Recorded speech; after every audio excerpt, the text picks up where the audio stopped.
In today's video, I'm going to teach you how to load a Lisp file or application in AutoCAD. If you've ever downloaded a custom routine to speed up your drafting tasks, this is the simplest and most reliable way to get it running in your current AutoCAD session.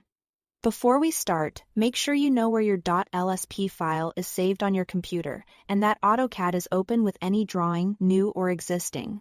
First, go to the command line at the bottom of your AutoCAD window, type APPLOAD, and press Enter. You can type it in uppercase or lowercase. AutoCAD treats it the same. This command opens the utility that handles loading and unloading add-ons and scripts. If you see suggestions pop up as you type, choose APPLOAD from the list to save a few keystrokes. When the Load or Unload Applications dialog box appears, take a moment to get oriented.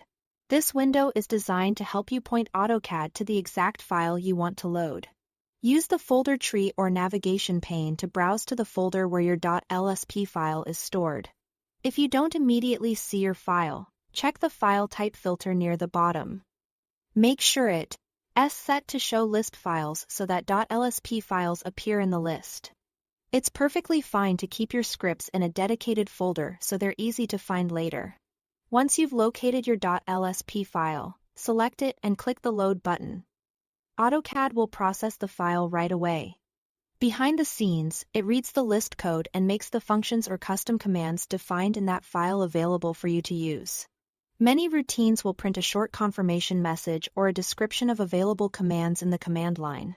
If your routine stays quiet, that's normal too. Some are designed to load silently and wait for you to call their command names.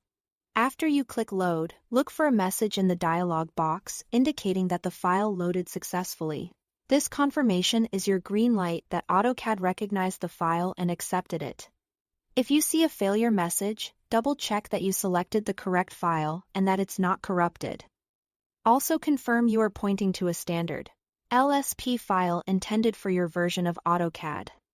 Finally, click Close to return to your drawing. Your Lisp routine is now active for this session, and you can use its commands as documented by the routine's author. That's all there is to it. Thanks for watching.